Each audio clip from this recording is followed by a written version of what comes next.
Bonsoir. Nous sommes le dimanche soir à quasiment 0 heure.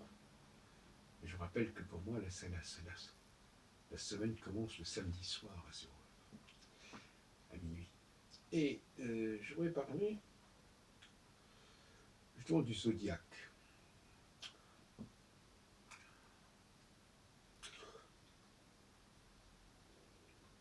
Ma conception de l'astrologie par rapport au zodiaque est la suivante. Hormis la question que j'ai abordée cette semaine d'une théorie des ères précessionnelles fondée sur les rapports entre les étoiles fixes royales et leur entrée dans un nouveau signe tropique, beaucoup plus sain que le contraire, c'est-à-dire l'arrivée des points vernales dans une constellation, on ne sait même pas ce que ça signifie. Puisque même chez les sidéralistes, ce n'est pas la constellation qui compte, mais le découpage en 12 signes à partir d'un point qui n'est pas le point vernal, mais qui est décalé de 24 degrés, qui s'appelle l'Ayanamsa. Je pense qu'on n'a pas besoin du tout du zodiaque. Non seulement du symbolisme, mais même du découpage en 12. Ce découpage en 12 qui est celui qui est propre aux astronomes, si on veut, mais enfin peu importe, propre à une méta-astronomie, un langage astronomique qui d'ailleurs n'a aucune valeur absolue, ne nous intéresse pas. Dans le cycle de 7 ans, sur lequel je travaille, on ne divise pas le cycle de 7 ans en 12, on le divise en 2. Donc on a un système pour Saturne, une division en 8 en fait. 8 fois 3 ans et demi, qui font 28. Et donc,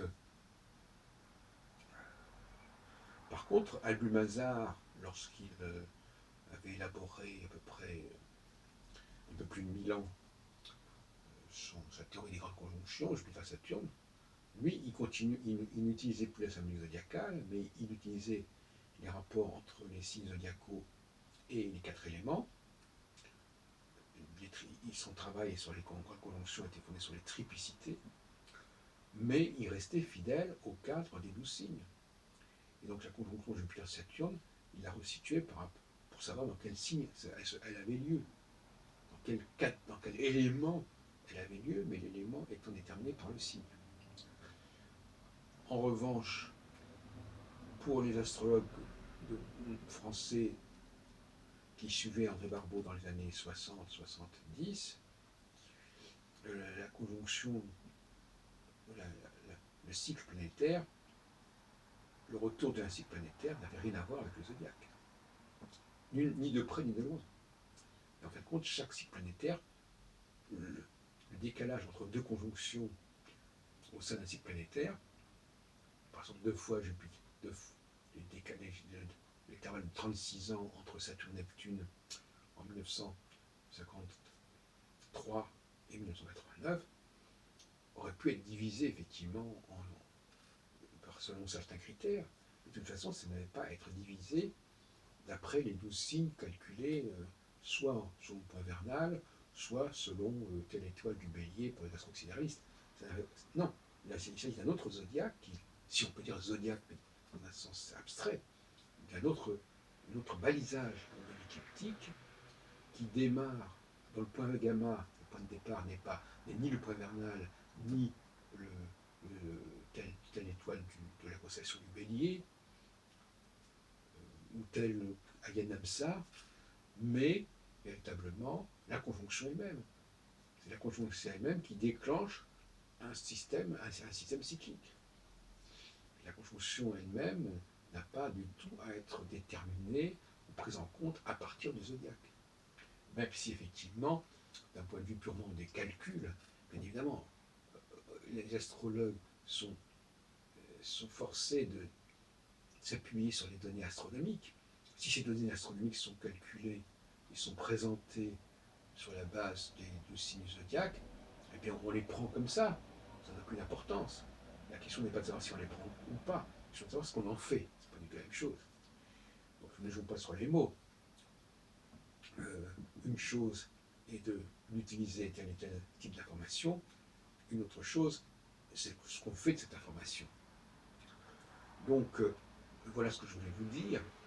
Je voulais vous expliquer que non seulement je ne tenais pas compte d'assembly zodiacale, en tout état de cause, mais en plus, je n'acceptais l'utilisation du découpage en 12, qui est un découpage qui me paraît complètement débile, puisqu'on divise un gâteau en 2, en 4, en 8, en 16, on ne divise pas en 12.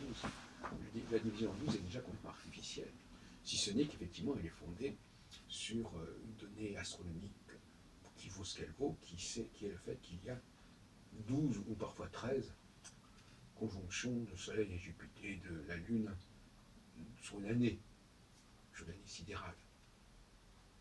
Mais c'est tout. Donc l'astrologie n'a absolument pas à utiliser, elle doit utiliser ces informations telles qu'elles sont présentées. Si on me dit que Saturne est situé dans tel signe, je le considère, ça me permet de resituer par rapport à d'autres planètes, ça me permet de le situer par rapport à certaines étoiles, mais ce n'est pas une information en elle-même, au niveau symbolique, viable pour l'astrologie, contrairement à ce que la plupart des astrologues affirment.